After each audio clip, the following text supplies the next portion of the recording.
చల్ల చల్ల వెదర్కి నేను వచ్చేసి ఇవాళ నా స్టైల్లో ఆమ్లెట్ అనేది చూపిస్తాను. ముందుగా సన్నగా చాప్ చేసుకున్న ఒక ఆనియన్, కొత్తిమీర అండ్ పచ్చిమిర్చి ఇవన్నీ వచ్చేసి సన్నగా చాప్ చేయాలండి.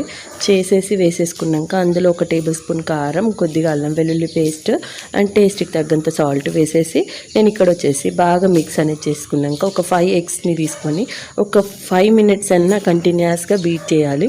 అలా బీట్ చేసేస్తే ఆమ్లెట్ అనేది ఫ్లఫీగా వస్తుంది. నాకు మాత్రం పప్పుచారు కాంబినేషన్లో కానీ టమాటా పచ్చడి కాంబినేషన్లో కానీ ఆమ్లెట్ పెట్టుకొని తినడం అంటే చాలా ఇష్టం.